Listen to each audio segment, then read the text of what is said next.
Thank you for being among the few, the happy few, the power few who get to sit in this limited occupancy space, which I hope next year will be full to the rafters, but we have actually close to the capacity of this hall right now on Zoom, and we welcome the over 400 people who are registered to be with us this evening. 25 years ago, the Home Office called the University of Cambridge Institute of Criminology and spoke to Professor Sir Anthony Bottoms about providing a new way to develop the thinking about policing in this country. And the answer that Professor Bottoms could have given was no, because nothing like that had ever been done before. And to this day, Cambridge is still the only great university, the only great research university recognized by many Nobel Prizes that actually offers a master's degree in which the word police appears in the title of the degree, Applied Criminology and Police Management. That is the master's degree and the associated diploma course that we are celebrating in these 3 days, culminating in the anniversary dinner, the 25th anniversary dinner of the course, which was originally planned to have about 300 people in King's College Hall, but COVID and regulations intervened. So instead, we will be remembering in other ways with online celebration and looking at the distinguished graduates that this program has produced in 25 years, doing great things in policing, celebrating the many future graduates who will follow in their footsteps and apply research to improving decision-making and performance in policing in pursuit of fairness, in pursuit of human rights and justice, in pursuit of safety. And yet, for all of those things that we want to celebrate, we just can't escape the hard truths about the global crisis in police legitimacy. Because throughout the 25-year history of the Cambridge Police Executive Program, there has never been such a challenge to the legitimacy or even the existence of the police. Much of that challenge is, of course, due to race and to the history of slavery that involved the United Kingdom and the United States in ways that are woven into the fiber of those countries. As in this room, at this podium, I referred to the work of the University of Cambridge in the 1780s and 90s to start the campaign to abolish slavery in the United Kingdom, in the British Empire. I even used in one of my slides a diagram of the slave ship, for which I have an original copy provided to me by someone whose ancestor was an anti-slavery campaigner in the 1790s. In 1792, they got very close to changing the whole situation of slavery, but they lost out to entrenched interests preserving the status quo. And that, of course, is part of the struggle to change policing in the English-speaking world, especially the country of my birth, where we still have 1,000 people a year shot to death by police for very complex reasons that we can never forget. Nor can criminology ever forget the long legacy of history and oppression that affects crime in ways that may sometimes surprise us, as in the 25% increase in homicide in all of 2020, most of which occurred after the death of George Floyd. Criminology can't forget these things, nor can racism ever die easy. And as we saw last night with Prince William's and the Prime Minister's condemnation, the racist abuse of the England football stars by bigoted fans who targeted Rashford, Sancho, and Saka for missing penalties. The legacy of illegitimate hierarchies, which it is the mission of the police to attack, has been well articulated by Stanford law professor David Sklansky.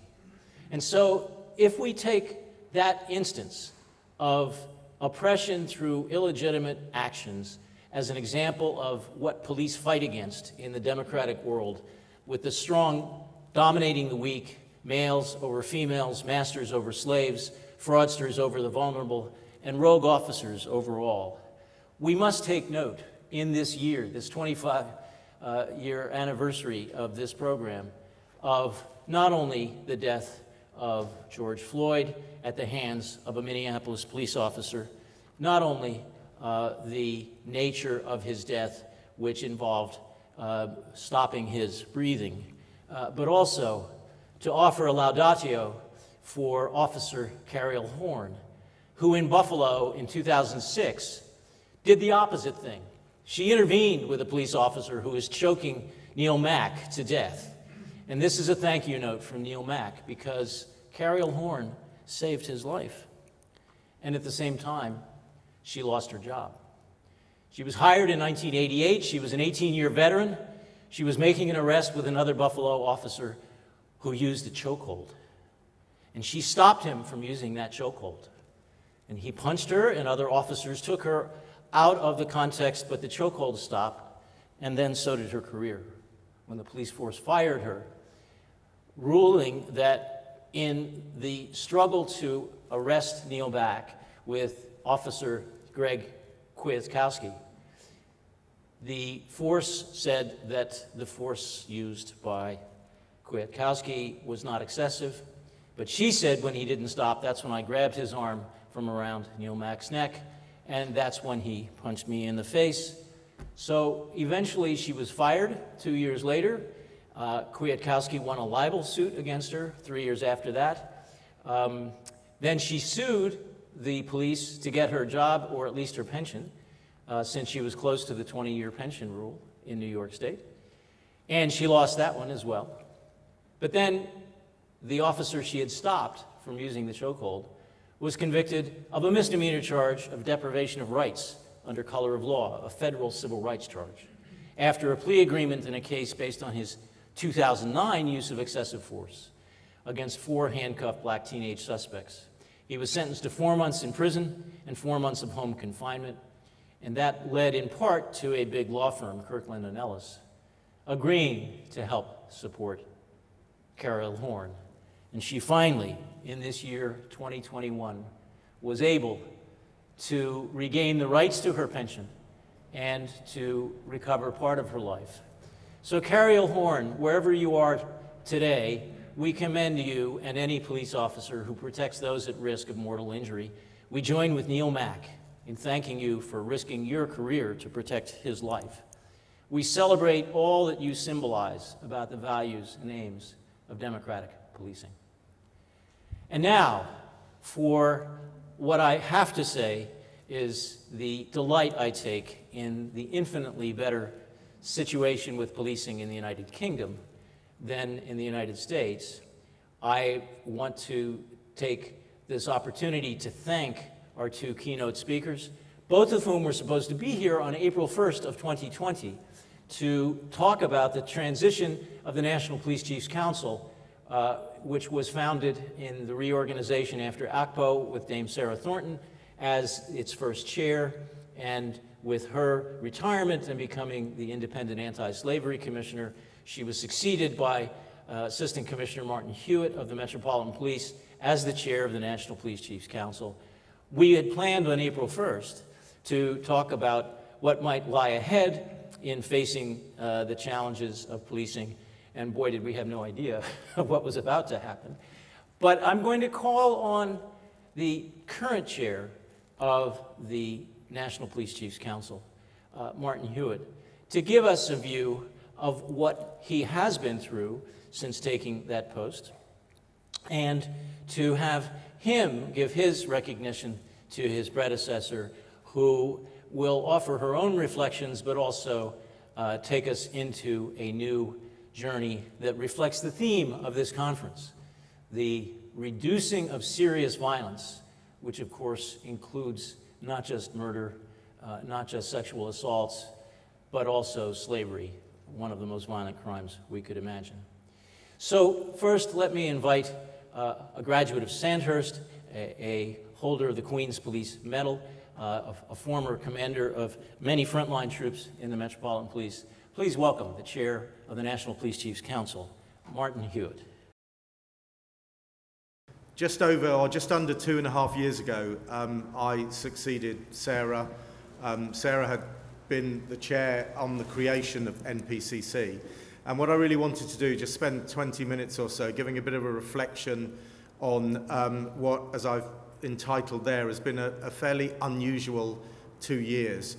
I think the time that I've had has not been what I had anticipated when I started, for a range of reasons. And I just want to perhaps just give you some thoughts around how I see the current issues that are facing policing and that I'm trying to deal with, along with all of our colleagues at a national level. So the first point really, these are thoughts, and the thing that has really focused me over the last 2 years has been around our legitimacy as a service. And that's been tested in a number of ways, and I'll talk about some of those, and all the points that I'll make will take us back to that element of legitimacy, which I think is fundamental and always has been fundamental, but I think at the current time and recently has been tested perhaps in ways that we may not have expected or haven't seen before. And then really to link with the work that you're all doing, the work of this conference and this place, is really what has struck me over the last couple of years, in particularly being able to produce evidence and understanding at a national level with our quite sort of dispersed service and quite dispersed way of operating, how you actually arrive at good evidence that allows you to produce a narrative on what policing is and isn't doing. So the first point there, this changed political environment, and we've now had two. So whilst we never changed political party, when Boris Johnson took over in the summer of 2019, it fundamentally altered the experience of policing and working with the government. It had been fairly remote, and Sajid Javid, as Home Secretary, had started to come a little bit closer to policing. But when the government changed, and clearly you talk to any of the civil servants that were around at that point, and it was a dramatic change in terms of the way this government was operating, the relationship it wanted to have with policing. And so therefore that is a challenge to our legitimacy and particularly our independence, and I'll talk a little bit around that. And then just a few months ago, we've had the second big political change, which was the Police and Crime Commissioner elections that took place in May. Over 50% of the PCCs changed as a result of those elections. We had previously operated with a PCC cohort there was reasonable parity between the red group and the blue group, with a small handful of independents. There are now no actual independents. So there's one Plaid Cymru PCC, and then we've now got, out of the remainder, what will be 30 Conservatives, and then I think 11 or so Labour. So it's changed, it's fundamentally changed that dynamic within the PCC group and with the group that I work with, the Association of Police and Crime Commissioners, and then question how will that now predominantly Conservative group, what will that relationship and the dynamic be with central government? And I don't think we can make easy or lazy predictions about that, but it undoubtedly will change the environment in which we are operating. And what that new cohort of PCCs has also brought in is a lot of people with very, very limited, or in some cases, really no experience of policing, and people with a very limited experience of being in an elected position. So all of that is a pressure that comes in individually to chief constables around the country and having to work in that environment, and of course at a national level as well. One of the first things that the Prime Minister announced, I think it was about the third or fourth thing that he said when he walked out of Downing Street on the day that he took over, was the commitment to 20,000 additional police officers. Now, we can talk about whether that was simply a replacement of those that were lost during the period of austerity, but that is a very firm commitment that the government has made, and our role is to deliver those additional 20,000 by March 2023. And that process has been really challenging to pull it together. Again, around evidence and understanding of our workforce, we really didn't have any national level understanding. Things went on individually in forces. So there's been an enormous amount of work to try and bring that together. And of course, as well as that 20,000 over the 3-year period, there'll be all the others that were coming in anyway. So we've now got a process that will bring in over that period well over 50,000. So lots really positive. Positive on the numbers, not so positive on building the sort of diversity and the mix that we would want into that group. We are doing particularly well around gender in bringing female officers in, but on race it's still very, very challenging. And that will no doubt resonate with the conversations you're going to be having over the next few days, because quite clearly our relationship with black communities is absolutely key to our legitimacy, but it's also very much key to our recruitment as well. But what's also come alongside the commitment to 20,000 is an increasing push around national outcomes. In a sense, the quid pro quo from the government in terms of bringing additional numbers in is that there will be a greater level of, at a national level, outcomes that are demanded and required from policing, and a whole infrastructure of governance and accountability mechanisms that simply didn't exist before the summer of 2019. At the top level, with the Prime Minister in a criminal justice task force, a national policing board, a crime performance board, a strategy change and investment board, and the police uplift programme board. So all these things now in play that require us collectively as the service, and particularly the leaders of the service, to be ensuring that we are focusing on that legitimacy role and focusing on that operational independence element. And that again puts another pressure dynamic in between what central government are requiring and moving towards, and obviously those PCCs and those police and crime commissioners who have come in clearly with a focus on what they deliver local. So lots of tension being built in, and tension where, again, our legitimacy is always in a position to be challenged. And, of course, tension where actual good evidence and understanding of what data is telling us is absolutely critical if we're going to push that towards getting good decisions. So then, obviously, COVID happened. We started to really pick up at the end of February of 2020. And by the time we got to the middle of, or the early part of March, I took the decision that we were going to need to do much more national coordination, as it started to be apparent by looking at other countries across Europe and across the world at what the impact of the pandemic was. And so we took on a national coordination role at the centre, and I took on the kind of gold role, but very much done as a UK policing, so whilst, which MPCC is UK-wide, but a lot of the politics, again, became really important for us. So in legitimacy terms, it was really clear, and the number one item on the strategic intent that I set was about our relationship with the public, and setting out that by the time we come out of the other end of COVID, our relationship with the public and the trust and confidence should not be worse, and ideally should be better, because we knew we were going to be having to enforce regulations and legislation that were unheard of by anybody, and nobody living would recognise the kind of regulations that we were going to have to be enforcing. So how we did that, and again, linked right back to our legitimacy and the importance of us not coming out the other end of this with a significantly damaged reputation with the public. And we had to do that UK-wide.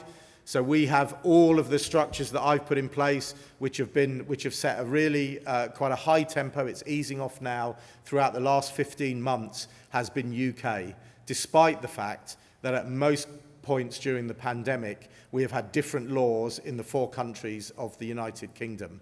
And policing has had to stitch across those boundaries and make sure that we are working in a way that is coherent for the public. And it's also put a different tempo on our relationship with politicians. So my experience prior to the pandemic was that maybe I would see the policing minister probably once a month in a formal setting, Home Secretary slightly less than that. Once the pandemic kicked off at the very beginning, and probably for the first 9-10 months, I was meeting with the Home Secretary on a daily basis, along with Cress as the Commissioner, and Lynn Owens as DG of the NCA. We were meeting on a daily operational COVID meeting, and then pretty much talking every weekend.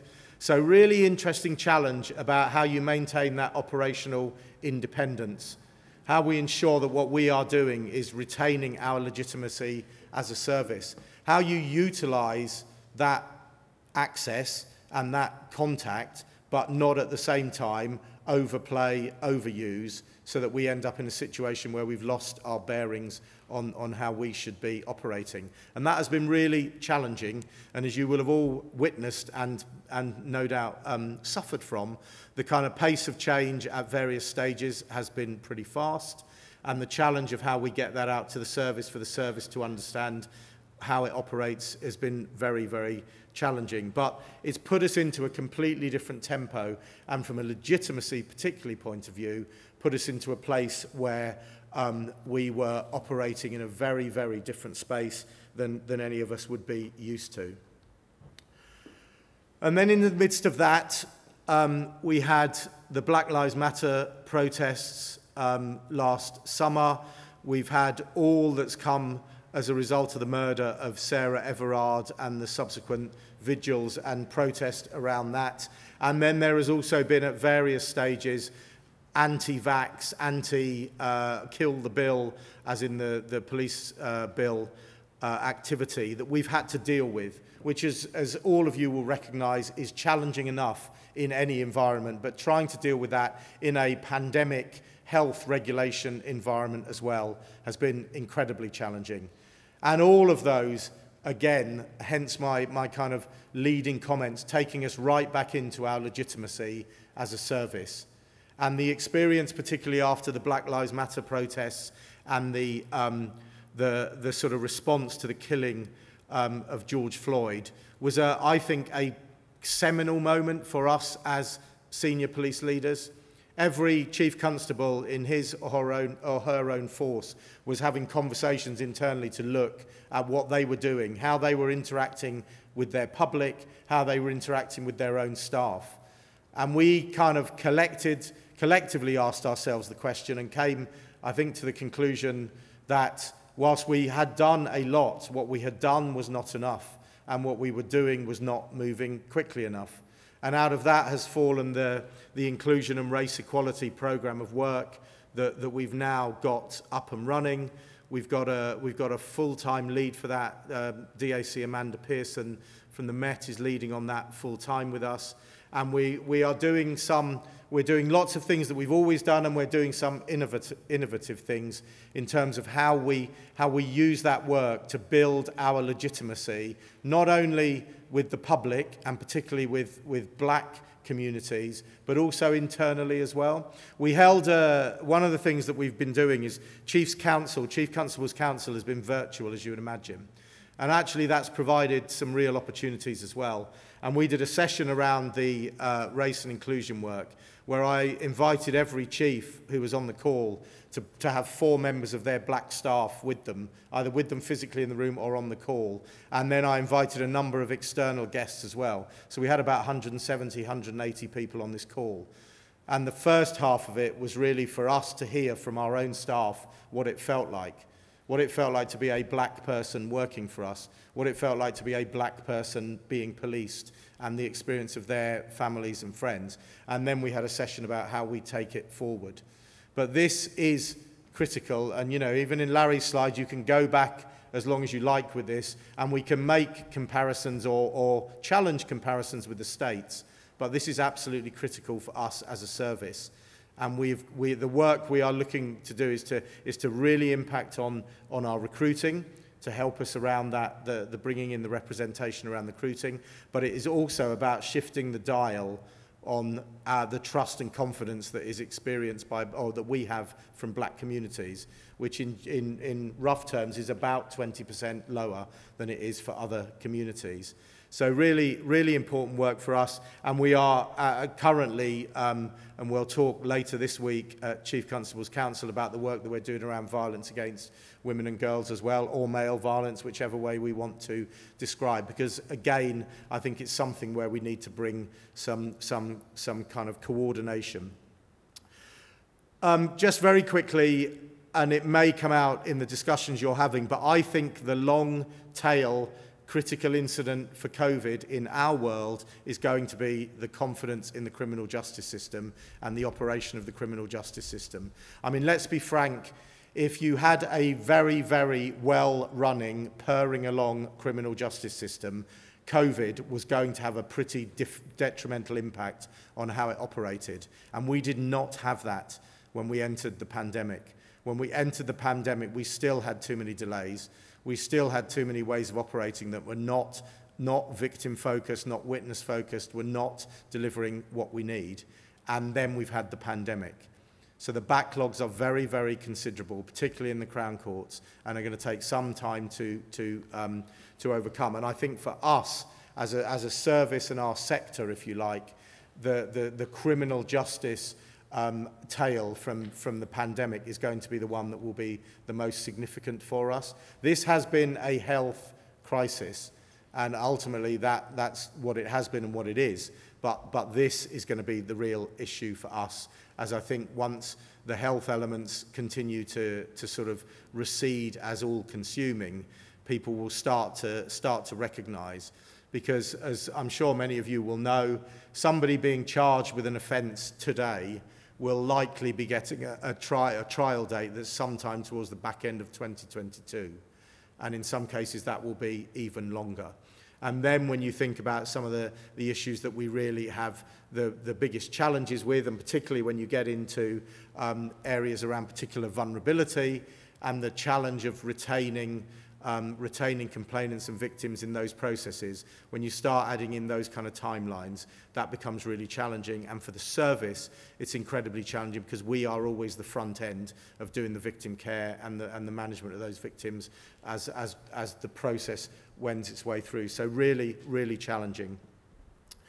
The opportunity that comes, and I don't say that in any way distastefully, is to learn and the recovery and the reform. And so very early on in our operational response, OPTALA, as many of you will know, is the operational response, I set up a strand of work around learning, recovery and reform, so that we could suck up the understanding that was happening across not only the forces, but we've worked very closely, we've worked internationally, we've worked with academic institutions, and Cambridge is continuing a number of pieces of work for us in and around that, but we've worked with a number of academic institutions, worked with a number of the think tanks that work in our arena to really bring in and draw together what are the key learning points that we are taking out of the way that we've responded. Because it's been incredibly challenging, the pandemic, but it has forced us to do things in a way that we would not have done at the same speed, or maybe not done at all. I mean, I think it's fair to say that if we go back to February of 2020, or maybe January of 2020, if I had suggested to Chief Constable's Council that why don't we, for the next one, not all get together and we'll do it over Microsoft Teams, I don't think I would have got very far with that suggestion at all. And I probably wouldn't have even suggested it. But what it's taught us is there are ways of doing things that can be incredibly efficient and very effective. And I still think you will end up with a blend. So our use of technology, massive learning around that, massive learning around workforce and patterns of working and how we will go forward working. When you think of the number of people that have been working remotely, when you think about how we're going to deal with the health implications that we've both already dealt with but will be living with us. So there's an enormous amount around workforce. We've learnt an enormous amount about joint working. You know, many of you will have been involved in maybe with local resilience fora and all the other mechanisms that are there to deal with emergencies. Well, they have never been running for 15 months in the past. And it's taught us a lot about how we operate in partnership with those that we work with. It's taught us a lot about the capacity and the capability of those different groups. I think it's taught us a lot about how you have to operate between the national and the regional and the local. And that's created some of the really big tensions. And if we go back to, it must have been, I guess, April, May time, I can't remember, Simon, when it was, when Leicester was the first place that went into its own special personal lockdown, and the kind of shenanigans that we had for that week as Simon was trying to lead from a policing point of view locally about how they responded with all the partners there, and you had central government still at that stage wanting to keep the information and keep the control at their level. And even from from my role, the way that we have had to work with government departments in a way that we would not have worked with previously, either at all or certainly to the same degree of closeness, and particularly with the Home Office, where some of the people working for me and for Optala and officials in the Home Office have literally worked together for the entire 15 months. So there's some really interesting, and what I'm kind of wrestling with at the moment is what is the tempo and how does that look when you come out the other side? Because I don't think we should go back to the sort of remoteness that we had previously, but equally we definitely don't want to stay at the tempo that we are at the moment. And it's how we identify that middle ground that allows us to take the best of what has come out of the fact that we've all been thrown together to deal with this pandemic, and get rid of the bits that are the ones that challenge us, challenge our independence, challenge our legitimacy, which is the kind of key element that fits for me in my role. And then lastly, talking about MPCC itself. Sara, so when ACPO was, well, what's the right verb to use? I guess kind of destroyed, really. ACPO was destroyed, and NPCC emerged, and Sara brought MPCC into being and led MPCC for 4 years.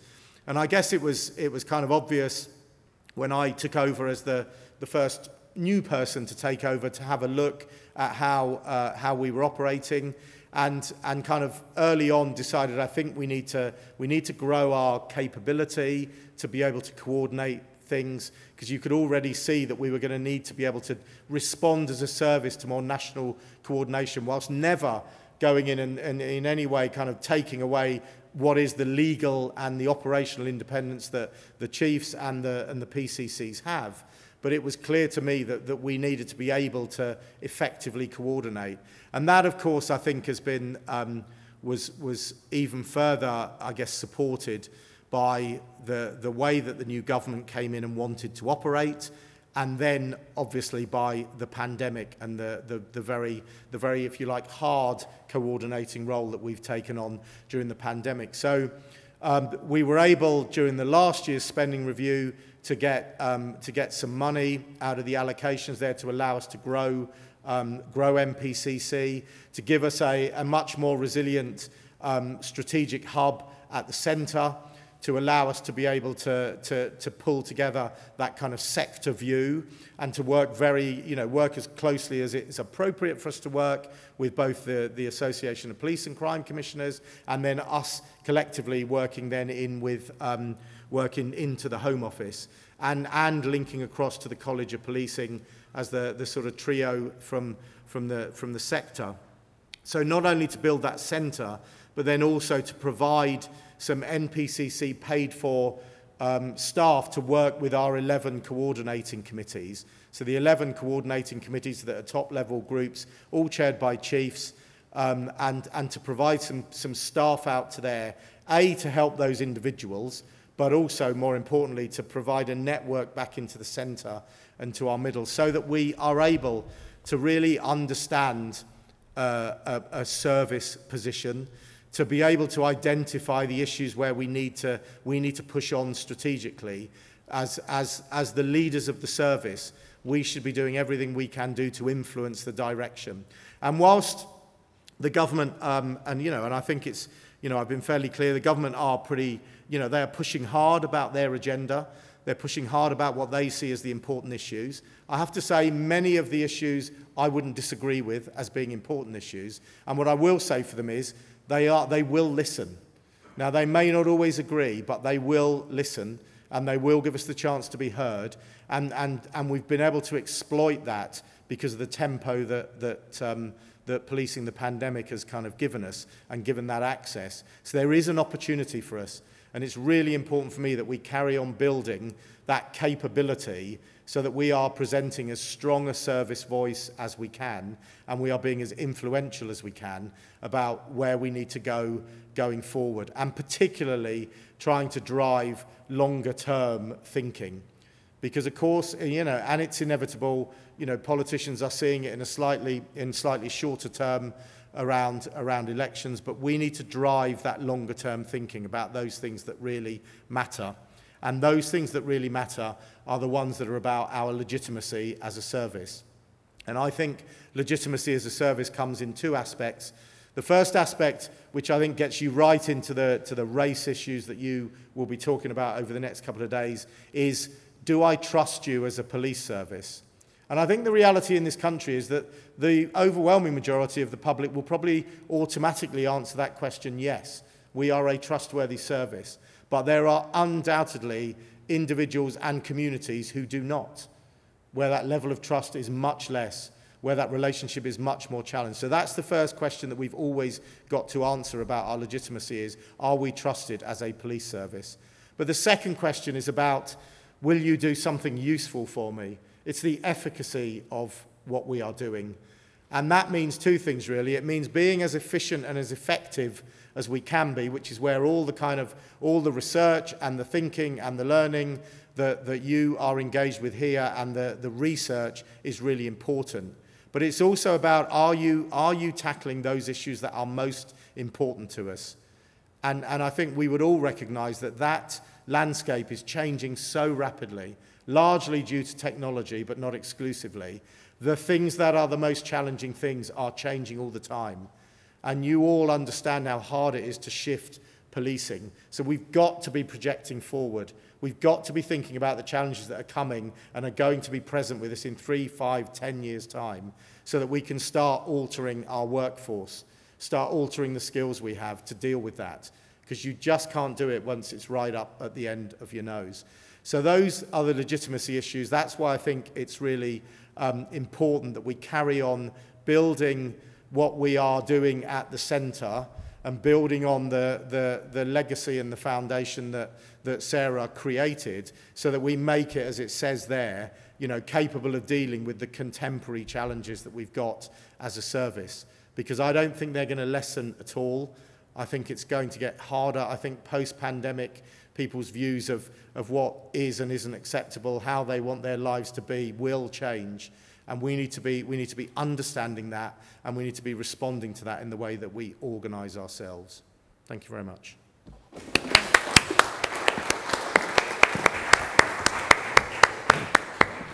Thank you very much indeed, Larry. It's great to be here. It's just great to get out of one's own sitting room, isn't it? But it's particularly great to be here, and thank you for the invitation. I was listening to Martin, and I had actually promised myself I wasn't really going to talk about policing, because I took the view that when you're gone, you're gone.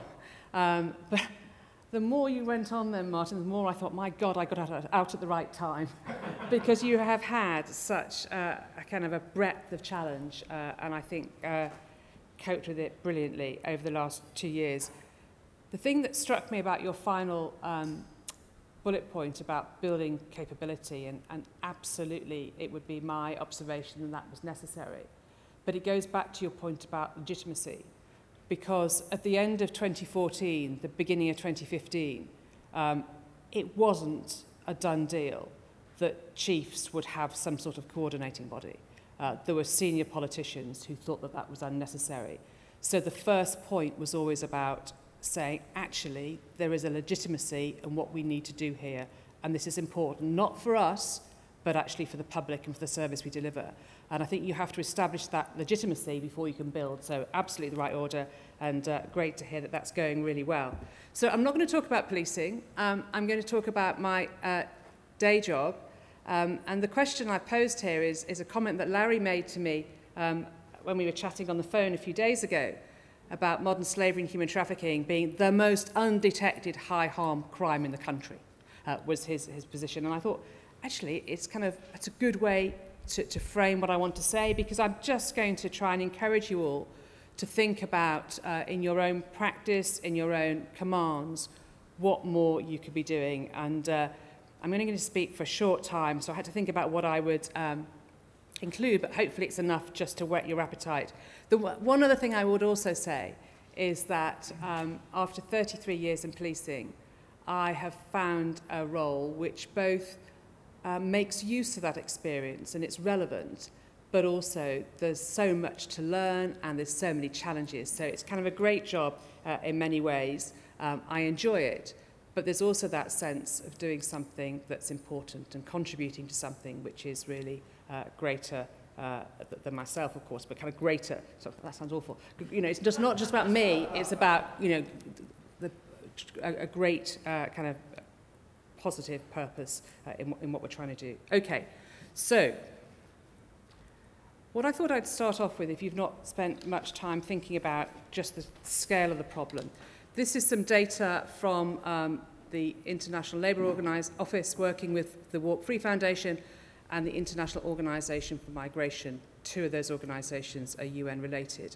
And this is on a given day in 2016. The assessment was that there were 40 million people who are victims of modern slavery. What they're counting there is both 25 million people in forced labour, but also 15 million people in forced marriages. The prevalence is 5.4 per thousand across the world. The gender balance is highly gendered. Women and girls account for 71% of those victims. Many that are in forced labour are in debt bondage, where people basically have gone into debt with their employer and therefore they're not giving their labour freely, they're under some sort of menace or threat. That's very much the model throughout a lot of Commonwealth countries. And 25% of victims are children. The academics will argue forever about how accurate this is and whether the methodology is any good, but it's a good place to start, I think. 40 million people across the world on any given day.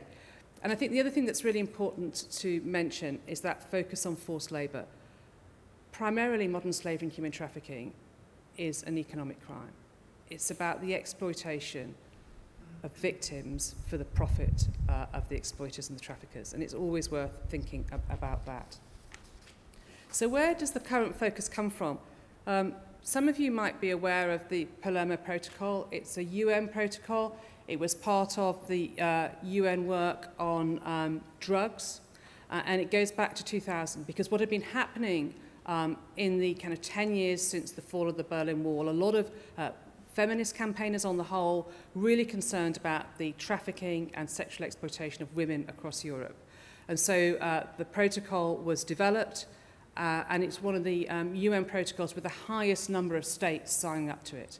And it's about effective action to prevent and combat trafficking in persons, especially women and children, thus the kind of the comment about sexual exploitation, requiring an international approach, looking at countries of origin, transit and destination, and importantly, talking about preventing trafficking, punishing traffickers, and protecting the victims, and also protecting their internationally recognised human rights.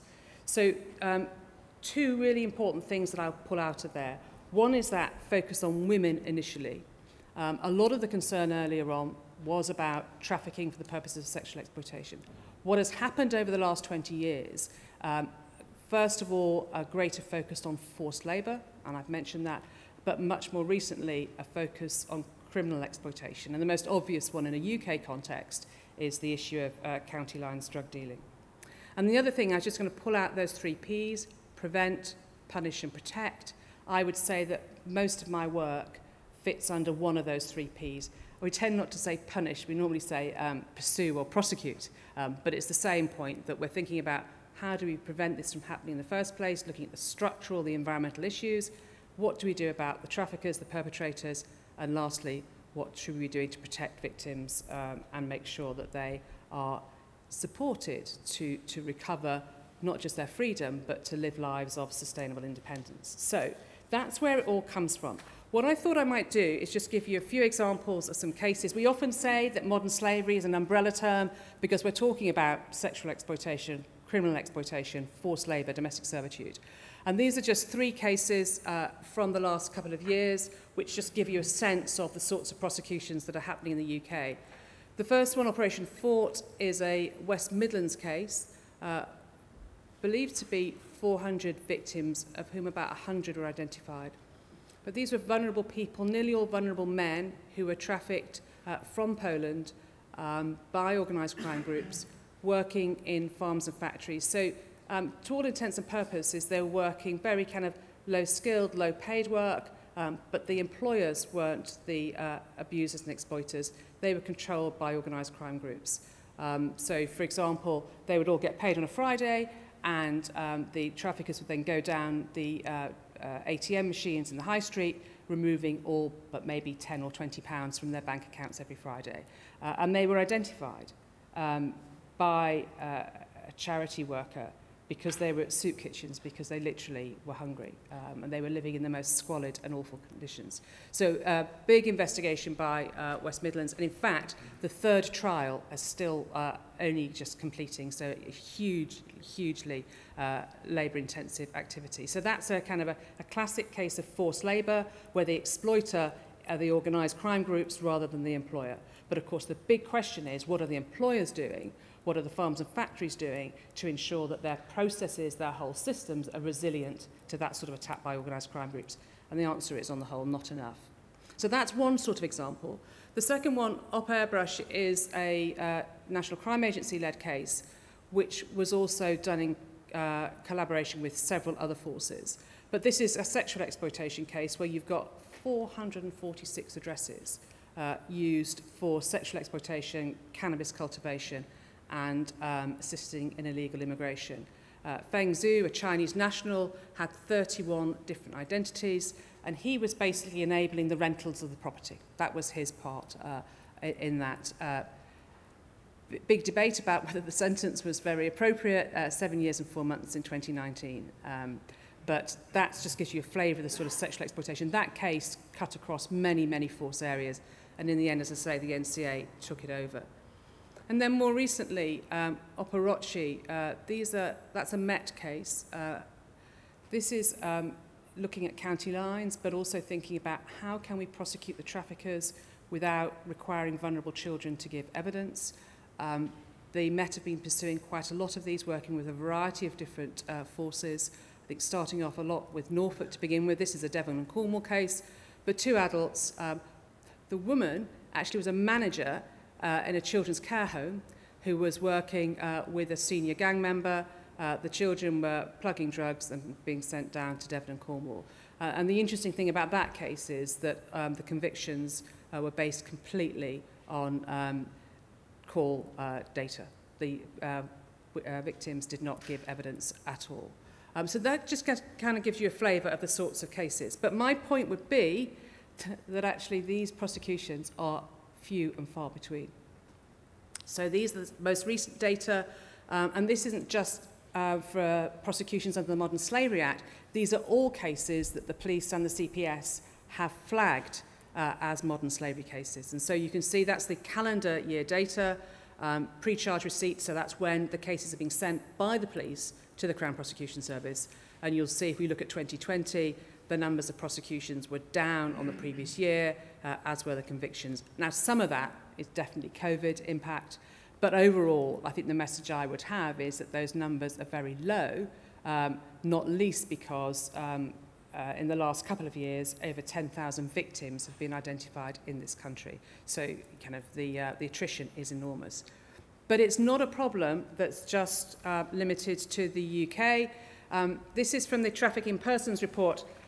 Maybe you've never heard of that. It's published every year by the State Department. I love the Americans. They assess every country in the world as to how good they are at trafficking in persons. They put you in tier 1, tier 2 and tier 3. Thank goodness the UK is normally, always in tier 1. But they then kind of assess how good you are. And they also look at this issue about what is the level of prosecutions and convictions across the globe. And you see the numbers are not great across the whole of the world. They're relying on government giving them the data, but these are the official government data. So victims identified in that top row, prosecutions 2,300, again down 2020 on 2019, and convictions again reduced 2020 on 2019.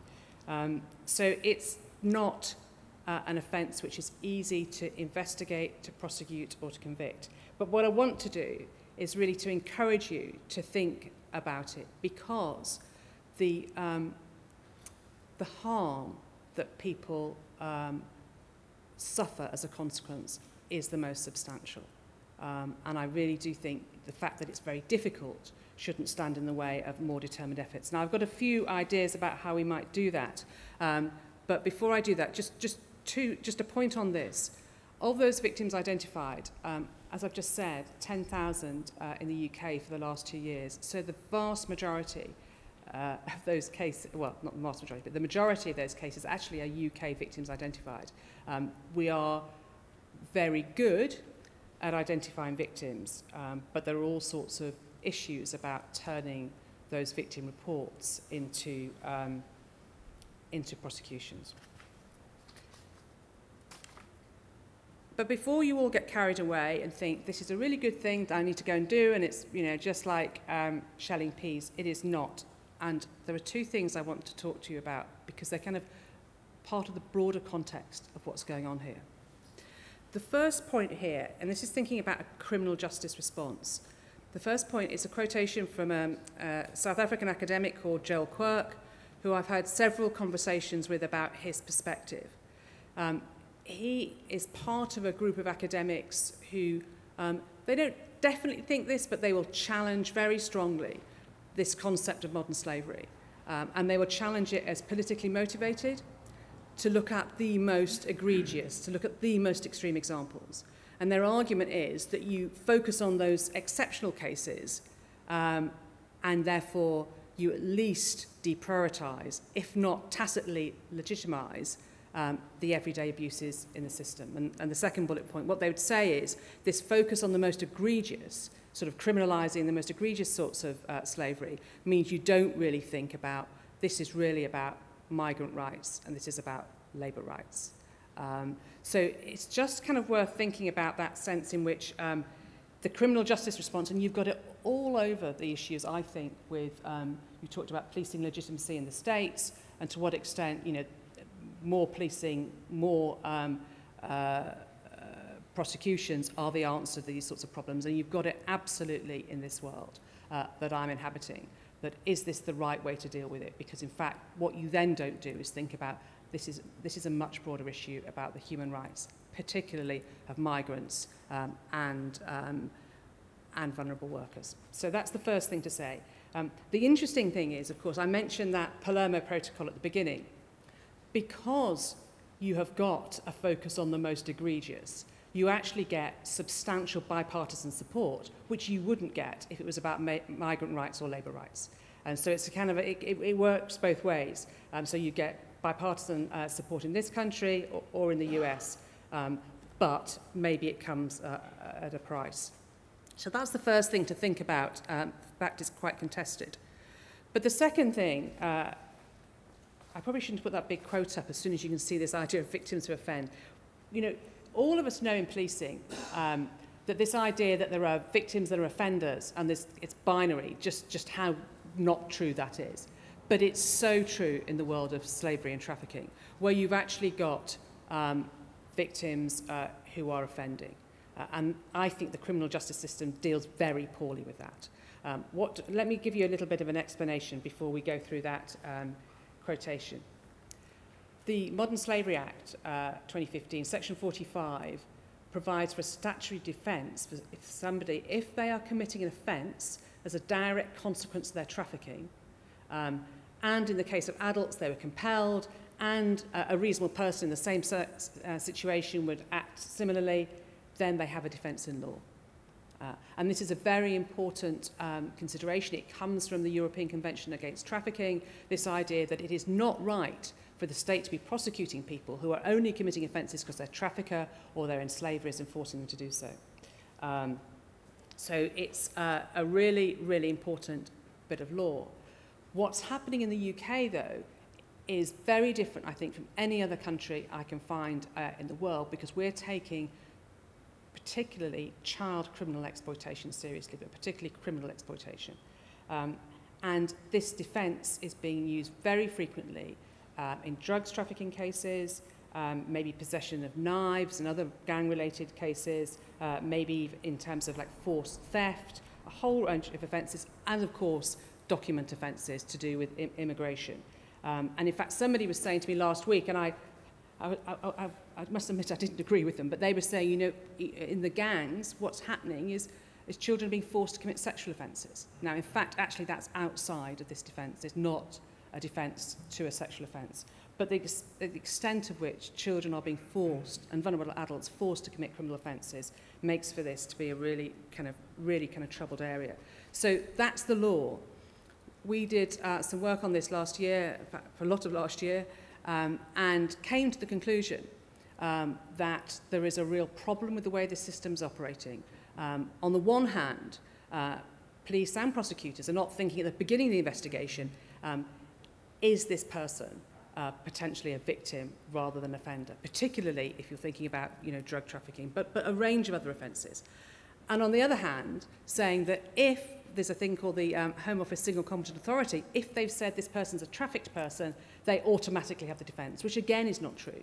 And so you have a kind of a very bad application of this defence. And then, even when you've correctly identified a victim as somebody who's a victim of trafficking, actually the protection the state then provides, particularly children, is woeful in places, and they are not protected from the harm posed by traffickers. So that's kind of just two ways to, I don't know, like warn you of the complexity and the nuance. The first is that not everybody will think the criminal justice lens is the best way to deal with this. The second one is that it's not, if any crime ever is, a binary issue between victims and offenders. It is much, much more complex than that. But just a few practical thoughts. I do think that data and exploitation of data is kind of a good way into thinking about a lot of this. And just a few kind of ideas. One of the things we've been working on is a public health approach to modern slavery. We published on that about 2 months ago. In much the same way you look at a public health approach to serious violence, but thinking very much about, you know, primary prevention. How do you immunise the population as a whole? Thinking about secondary prevention. How do you protect those that are exposed to the risk? And tertiary prevention. How do you rescue those who really are at risk?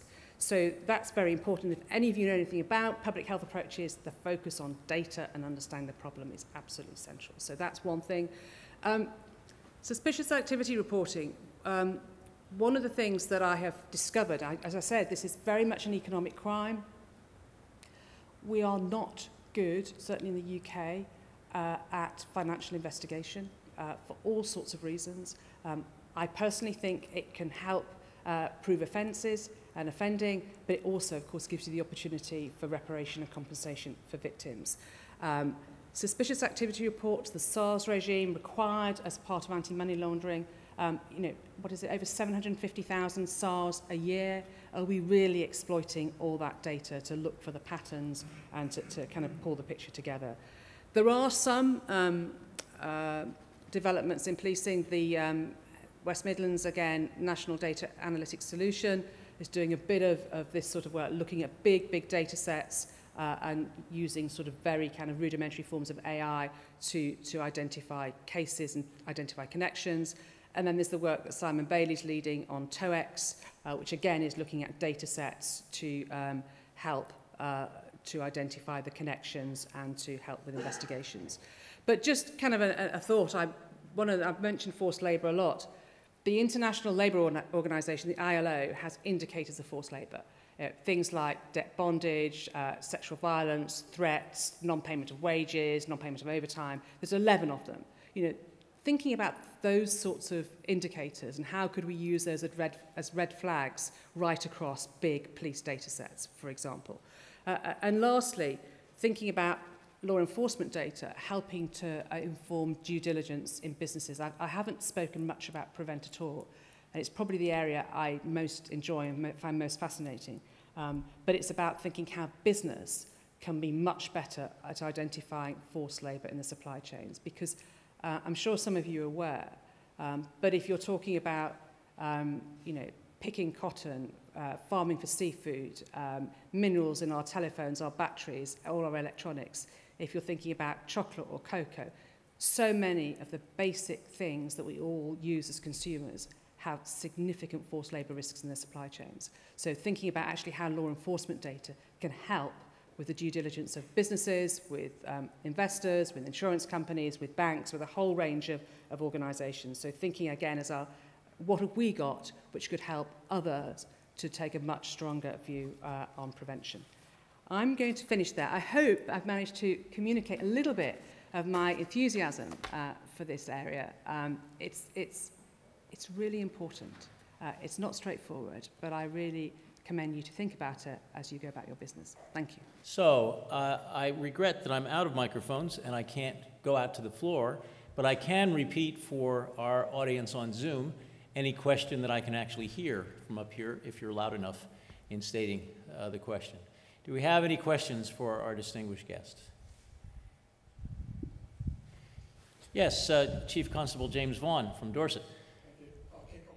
It's about how the chief constables of the country might speak to police and crime commissioners about the issue of harm versus issues of high volume, low harm crime that they tend to get more attention from, such as e-scooters and pet theft and other things we do hear a lot about in the media. Sara. I completely agree with you. 3 things I've already done. I wrote to all the new police and crime commissioners telling them how important modern slavery is, and I was hoping that I would see it in their police and crime plans. I also have been in correspondence with the police and crime commissioners who have violence reduction units, because we had a good look at what they've been doing. Most of them are doing some work on exploitation, so there's a link across there, so I was encouraging that. And you know that, of course, Mark Burns-Williamson was the APCC lead on this. He has now finished. Tracy Braben, the mayor, is going to continue with that. And I spoke at the national meeting of PCCs, I can't remember what letters it is, last week, and there were probably about half a dozen police and crime commissioners there, and then people from their offices. But Tracy is interested in the issue. I've already had a bilateral with her, and the Deputy Mayor in West Yorkshire, Alison Lowe, is going to chair that meeting. So anything else I can do, I will, but I'm already on it, trying to persuade them that these things matter. Thank you. I'm going to ask Martin if you would mind commenting on this issue of PCCs who have voters who may be concerned about one thing that's important to them, which may not be the most important thing for the public interest. I get this question from police and crime commissioners who are enrolled in our course, and I'd be interested in your guidance about how to speak, well, generally to the public, about priorities and having to do more for the high harm things than we're able to do per event for the lower harm things. So I think there's obviously a role for the chiefs, because I think the only voice can't be the PCCs, and I think sometimes they feel that is their the only voice that should be there, and that's some of the challenge that I've occasionally had with them in the past. So there is a role there. I think it is about how you educate. I mean, I've been involved, and a number of chiefs have been involved with a whole induction program that's been going on over a number of weeks for the new PCCs to try and raise in their consciousness these things that are important. Look, they are politicians, and they will believe they understand what their public are concerned about, and at times they'll be right about that as well. So I do think there is quite a hurdle for us to get over, because and it's the same at a national level, and whilst the national outcomes that have come out from the government are actually that it's very hard to disagree with any of those, and I think they do hit the most significant issues and the most damaging issues that may not necessarily get picked up at that local level. So I do think there's a balance there that we can utilise what central government are pushing to balance against maybe the kind of very localised concerns that James has described. And then, of course, where that ultimately takes you is we've got to look at the end-to-end response to all of these problems. And I think where it fails is where people are looking and what we need to do as this force, or what we need to do nationally, or what we need to do regionally. We have to look at the end-to-end. And whether you're talking about modern slavery, you know, again, there are things that need to be done once, and there are things that need to be done internationally, but equally there is a local element to that, and you can take that for all sorts of issues. And I think the challenge all the time is to get people to look at this as a whole system, end to end. Where is the point that you can impact? Because it's always going to be about prevention, you know, looking after the victims and dealing with the offenders, whatever description we have. And it's identifying in each of those activities where is the place that needs to operate or can operate most effectively, and then making sure that that's drawn together.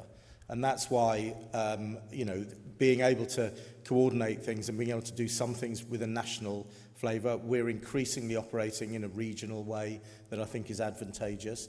But ultimately, individually, forces have got to balance all those range of things that are, you know, from the most important to things that are genuinely an issue for members of the public. And I do have some sympathy with the PCCs because they've got to deal with that as well, haven't they? Thank you. Other questions? Yes, Chris Sims.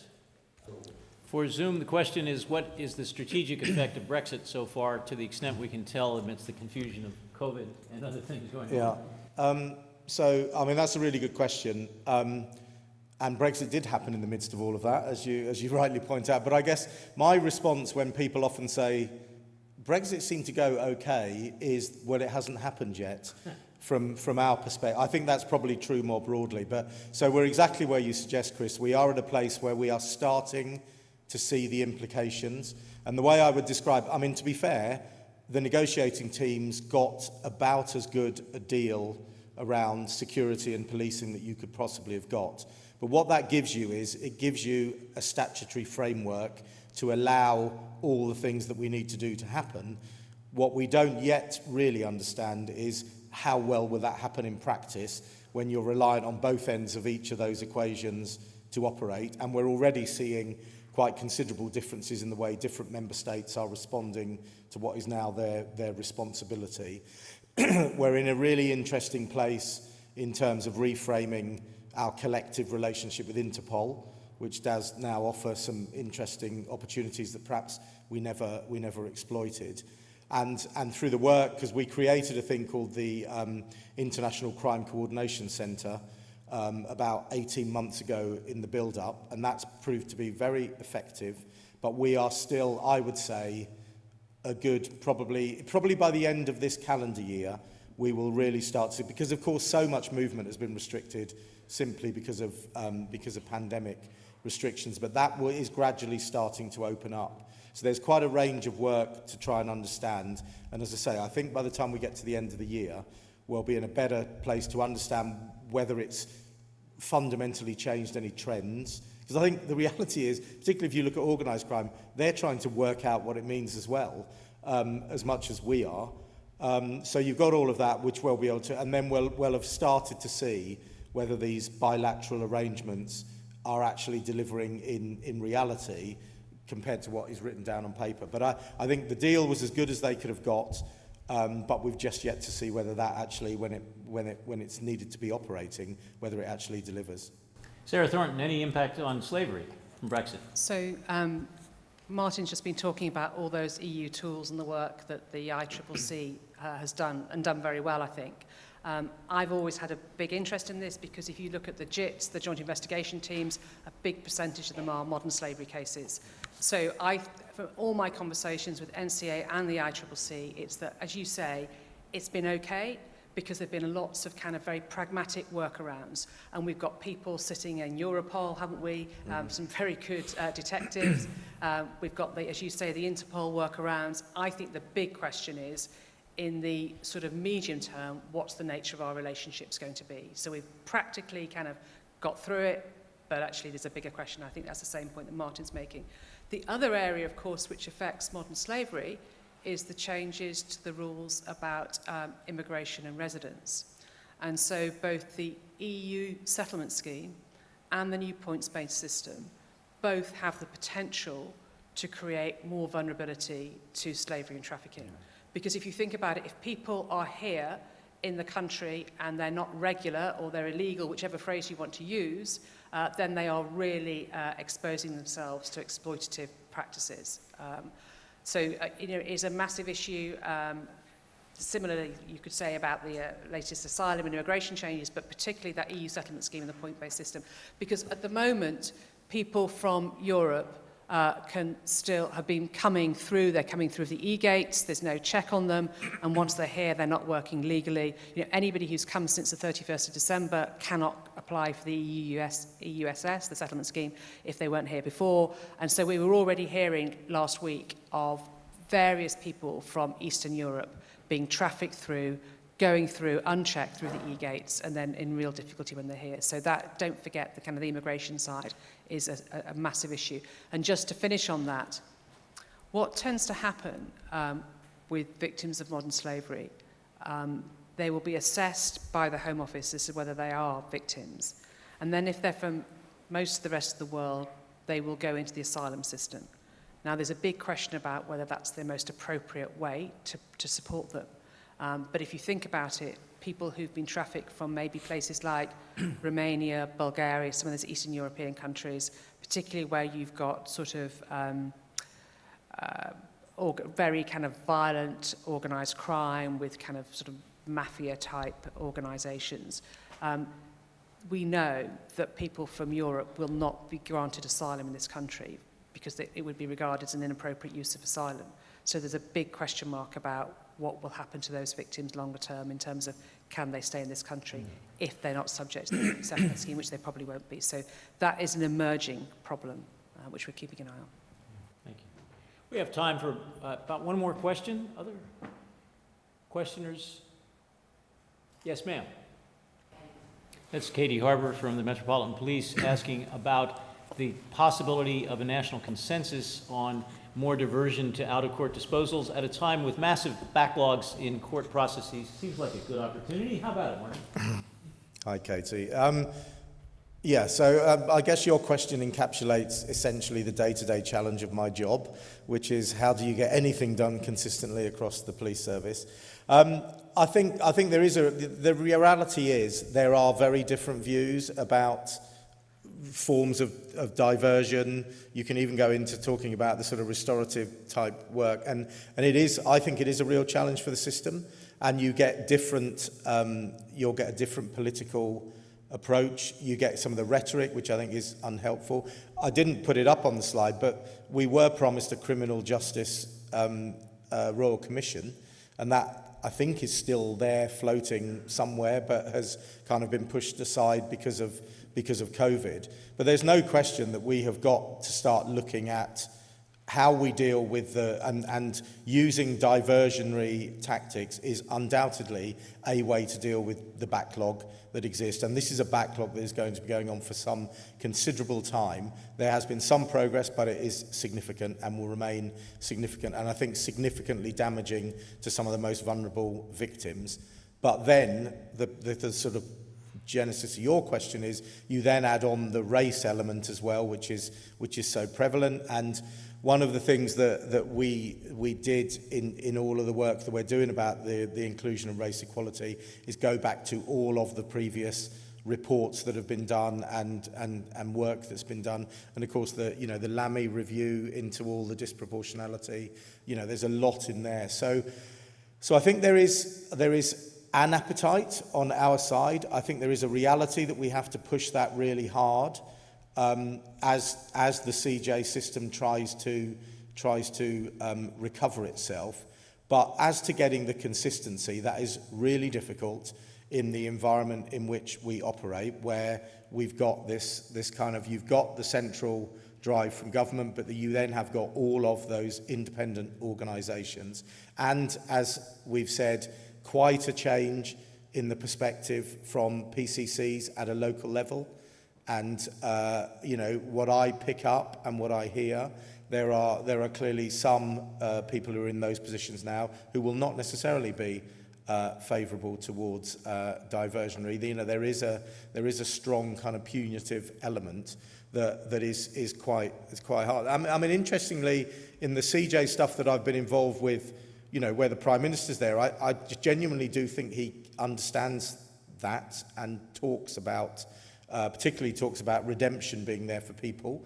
But I think it's a struggle, and it is a struggle in our governance arrangements to get that consistency, because what your question points to as well is where our legitimacy gets undermined when people are looking and saying, well, yeah, it's great over there, but how come over there? Because in the public consciousness, we're just the police. And I think that is a real challenge to us, but we are in the system we are in, and that is not going to change any time in the near future. So we've got to try and find a way of making it work as best we can. And that, for me, is part of that sort of coordinating activity. Thank you, Martin. Sara, if I put the facts on the table about one implication of what Martin has said and what Katie was asking about, it's the finding in Birmingham, which we hope will be published soon, that shows that diversion does more to prevent the development of criminal careers among minority groups in Birmingham that were diverted, especially Asians. And now we have evidence elsewhere that points to similar effects where there's higher concentration of Black Britons, and that the potential for preventing crime, reducing harm, saving money, all of those things could be substantial, but with advantages for minorities. And I've already briefed David Lammy on some of this, but just before COVID. So everything interesting and possible seems to get pushed aside. But from your perspective, looking back on this, do you think those facts are going to make any difference, or is it fundamentally about we want everybody punished and that's the end of the story? You remind me of conversations that we used to have about where does an evidence base meet politics? Yeah, right, exactly. You know, I remember when police and crime commissioners were first introduced, there was a big debate about you know, they need to be involved in these conversations. And of course, it can never be purely about data.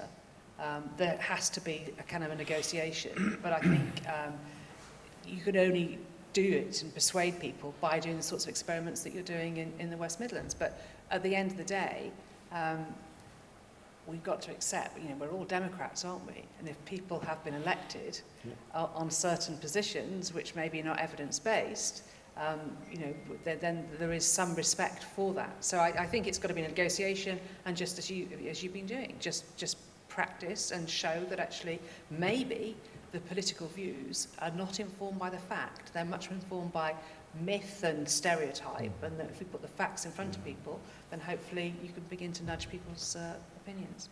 So at this point, I'd like to turn to the founder of British policing as we know it in the modern world, and that is Sir Robert Peel, who I believe would have been a strong supporter of evidence had it been available in the form that we currently understand it.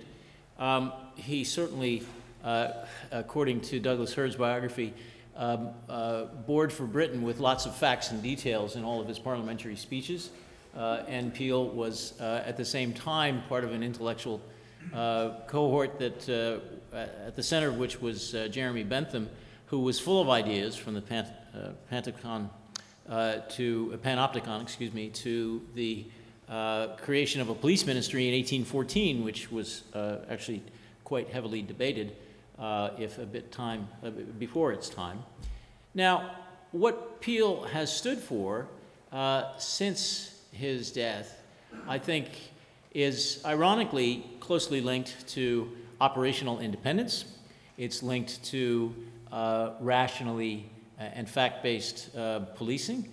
And I think to be able to name a medal for evidence-based policing after Peel which we did in the absence of any competition or prohibition, has been a great opportunity for us to recognize outstanding leaders. And today, we have the privilege of recognizing Simon Cole, who, as Chief Constable of Leicestershire since 2010, after serving as Deputy Chief Constable in Hampshire and as a Police Constable in the West Midlands, he came to his job in Leicestershire after being part of the early cohorts to study at Cambridge as part of the Strategic Command course when it was required by the Home Office that they do so in order to qualify as a chief officer. His work in Leicestershire in many domains has been outstanding and been recognized by a Doctor of Arts honorary degree and his service as an NPCC lead. So what we'd like to call attention to is the article in The Economist that first showed a police force changing the way in which they allocated their foot patrol patterns based on crime counts as the business as usual into the crime harm index, which pointed them to different places. And so the bobbies on the beat became what The Economist called the bobbies on the spreadsheet. And they went to new places that were not only counting the crimes that occurred there, but weighting the crimes based on how harmful and how serious they were. In addition, one of his officers, as a student in the MST course, Ian Button, looked at over 100,000 custody records for evidence of people who were flagged for potential self-harm and put those up against future attempts or successes in domestic homicide, and was able to demonstrate that actually using those self-harm warnings from a previous IT data set was an excellent way to identify people who were at much higher risk of attempting to kill their spouses, about tripling the risk if they had that self-harm record.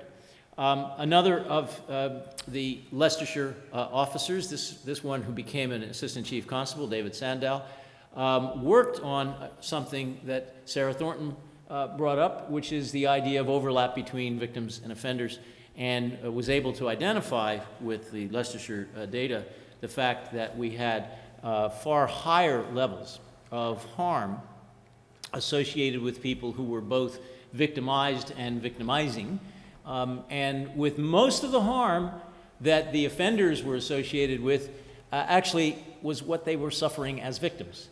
And this kind of factual nuance certainly confounds, shall we say, conventional wisdom about there's good guys and bad guys, but it is very important for us to know, very important for not only modern slavery, but other kinds of serious violence. And what we're very grateful for is when we see leaders like the chief constables who send us year after year people who want to do serious research that leads to transforming policing and to new ways of policing that come out of this work. I think we are very pleased to be able to draw on not only the name, but as it turns out, the image of Sir Robert Peel in the medal that I would like to now present to Simon Cole, if he would be so kind as to walk up to receive it. Elbow. Here we go. Thank you very much. Thank you. There is your medal. Thank you. The floor is yours. Thank you. Well, thank you. I'm touched, honoured, and I also wrote down bemused, but I decided I wasn't going to say that. You can't get ahead of yourself in policing, can you? So you get a lovely thing from Cambridge University inviting yourself to come here today, and I arrive, and the first person I see almost is Dave Shaw, who asked me if I'd come dressed as Gareth Southgate as an older man. Which was very kind of him. The invite also said you've got 20 minutes. It would be helpful if you talked a bit about evidence-based policing. So it's quite a good steer. So what I'm going to do, I'm going to talk a little bit about background. I'm going to share an embarrassing fanboy moment. I'm going to talk a bit about where to focus evidence-based policing next. something I wanted to say really clearly at the start, that Isaac Newton came to this place apparently. The benches haven't been refurbished since then. But he said that bit about standing on the shoulders of giants, and lots of other people have done the hard yards here. And one of them's down the front there, and he's going to hate me for it. But Mark Brennan, who's now dying with embarrassment down the front there, one of our sergeants, has pushed this work on for years and years and years. And Mark, you know, you do a fantastic job in making a difference because you've made it real. You made it real for people across the organisation. Longer ago than I'd probably want to remember, I studied English literature at Durham, and I just wanted to say Durham when I was at Cambridge, just because, you know, it's a chance to, isn't it? And I wrote a dissertation about history in the making, the pressure of history in the works of Graham Swift, which was largely based on his novel Waterland, which was set round here, actually, near the Great Ouse, and it's about where places meet history and where history meets places. And so what's that got to do with criminology? Well, in the middle of it is a character called Tom Crick, a man in his 50s, and when I read that as an undergraduate, I thought that was terribly old. As I stand here now, it sounds a very reasonable age, a very sensible age, probably an age when a man's at his peak, I would imagine. But Tom's life is dominated by the question, why? Why do things happen? Why? Why? And it sounds like a siren throughout the book. And Swift writes, when we are satisfied that we possess an explanation, knowing it's not a complete explanation, how, if only for a moment's peace, do we turn off the wretched siren? Why? Why do things happen? Why do they happen where they happen? Why do they happen to the same people time and time again, and then not very often to other people? You know, why do we turn left when we leave the police station rather than turn right? Now, the next bit is quite ironic, because I wrote this bit, and I'm going to read exactly what I wrote. And then two of the people who were involved in this are in the room, which I didn't realise they were going to be, and so I'm very grateful that I said nice things about them. But as was mentioned, I started my career in the West Midlands, and I was a superintendent in Handsworth in the 90s. And a neighbouring superintendent was the aforementioned Dave Shaw. And things that I tried and we tried to make sure we mapped stuff, and for younger people here, we actually used pin boards. It's not just something that you see on ageing. We had on the wall in the Handsworth Intelligence Office pin boards about where things happened and when they happened, so we could focus our patrol, because that's where harm was happening. And then there was this thing called the Crime Fighting Fund. And we went to see our ACC. And this is what I wrote, who I need to say was very supportive, which is good, because he's in the room. It's good I didn't know. And Dave and myself, with Keith Bristow, who between us covered the city, we'd worked out using data that if we didn't achieve targets, for there were targets, that the force couldn't. So we went and made a very special offer to the Assistant Chief Constable that if he didn't let us have resources all the time when they were free, all those corporate resources, and we couldn't task them, then he was going to fail dismally, and we blame him. But the more serious point was, the Crime Fighting Fund then landed, and resources were put strategically to harm. And they weren't shared out fairly. You had 21 command units, obvious thing to do, everyone gets a 21st. That wasn't what happened. So a strategic decision was made to put resources to harm, and it made a difference. And another thing that then happened, in Handsworth, we missed our robbery target by one offence with about 20 minutes to go of the performance year. And we actually had a counter on the computer that clocked over this last and dismal crime. And actually the chief phoned up and said, well done, you've dealt with these things with integrity, and you've made a huge difference to local people, and you've used information sensibly. So how you deal with these things really matters. I did do the diploma here. It was 20 years ago. This year, rather worrying. Wow, yes, I thought that as well when I worked it out. Jo, my wife, who sat down the front, I just want to say There was no socialising at any point of the course. No. Because we have a 20-year-old son who Joe was looking after whilst I was here studying a diploma in criminology. And then I went down to Hampshire, where I used to wave this document around: preventing crime, what works, what doesn't, what's promising. Gottfredson, Mackenzie, Eck, Reuter, Bushway and Sherman. What will become of him? Now, I did literally used to carry this round, and I used to produce it out of my bag to the general delight of commanders in various areas and say, oh, that doesn't work. Here it is on page 15 or 14. Because it says things about mentoring and it works. It says locking people up artificially doesn't work. It says, so it was trying to make sure that evidence about what works fed into what we were doing every day. And, this says many crime preventions work, others don't. Most programs have not yet been evaluated with enough scientific evidence to draw conclusions.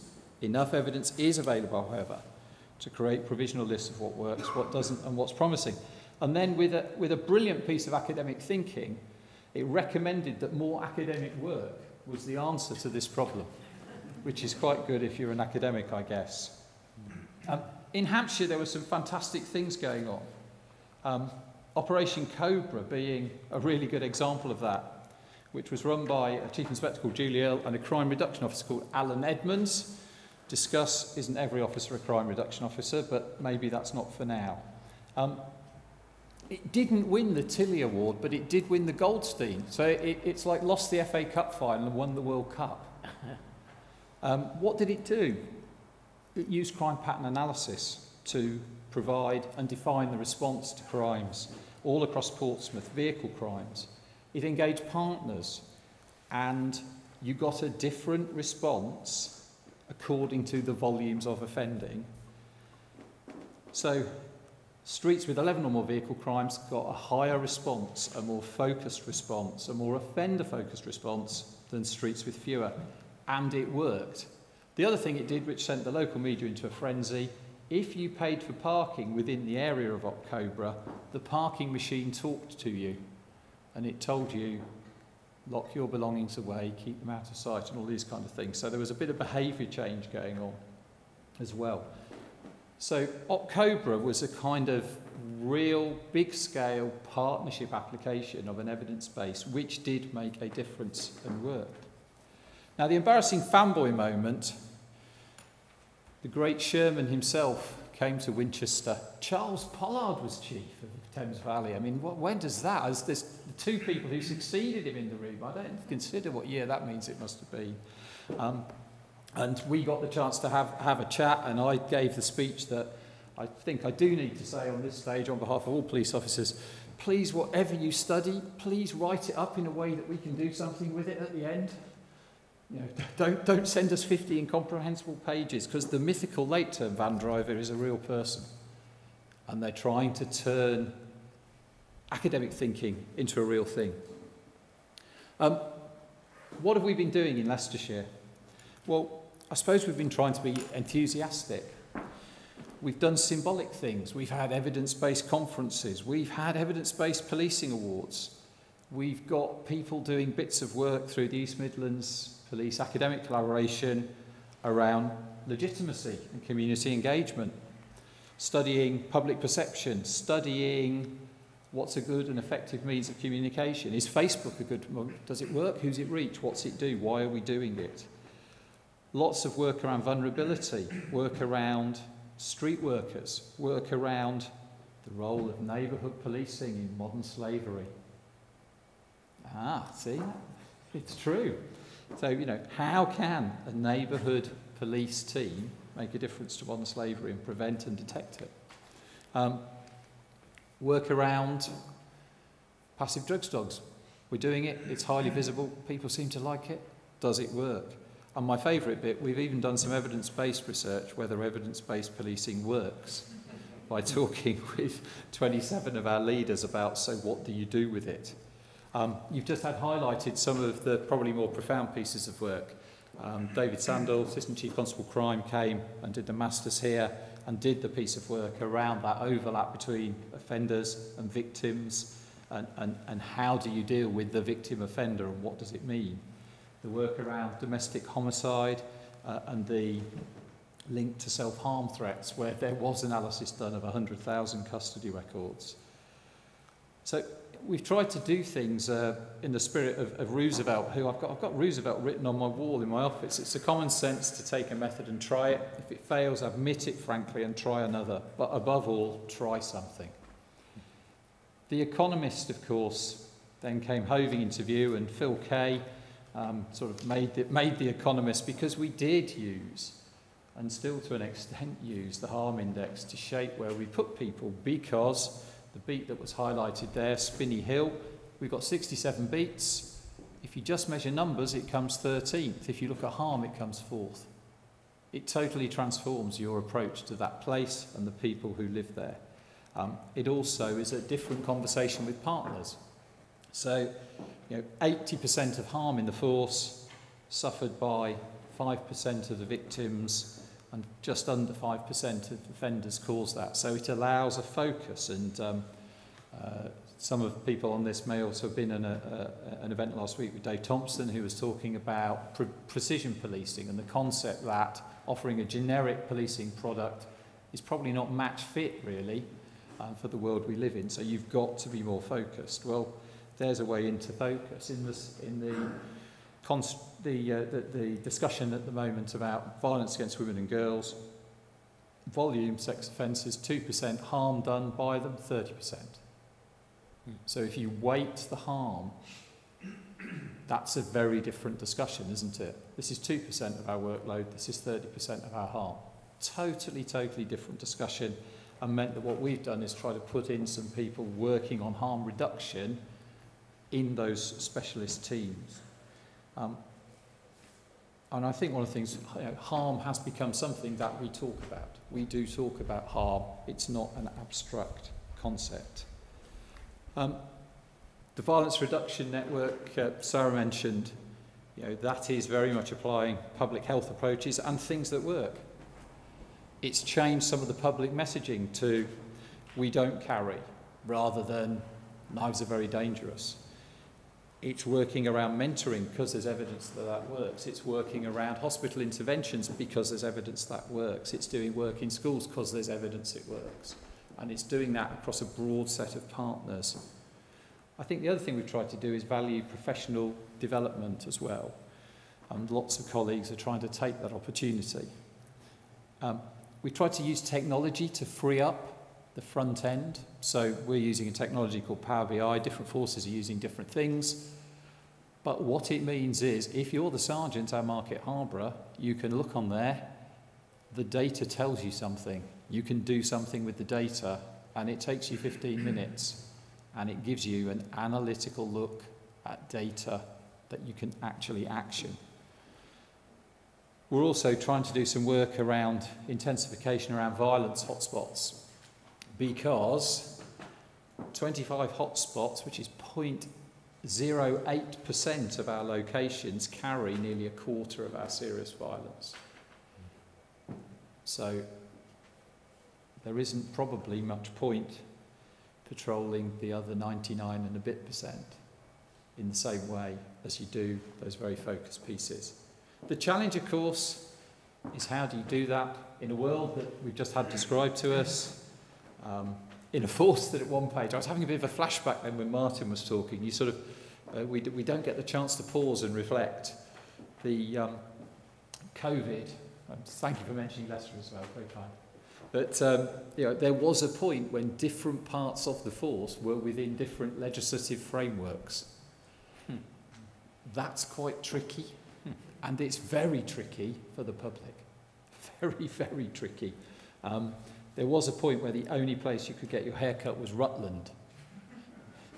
There was then vivid discussion about whether that was lawful or not. What's the evidence-based approach to recruiting 20,000 people? Certainly some of the things that we've done, we've taken out some of the bits of the process that we had because it didn't seem to be working. In fact, it seemed to be hindering some of our ambition. but we've tried to do that with numbers and data and looking at, put bluntly, where do people tumble out of the process and who gets stronger at what point of the process. I guess the key point I'd say in finishing is just keep asking why. Why do these things happen? And then try something. And the evidence helps us do that. And I do think evidence-based policing is the right thing to do. I do think it has a legitimacy because of the integrity of that evidence base. And I'm deeply touched that I'm going to be able to go home with a beautiful representation of Robert Peel. It means a lot. Thank you very much indeed.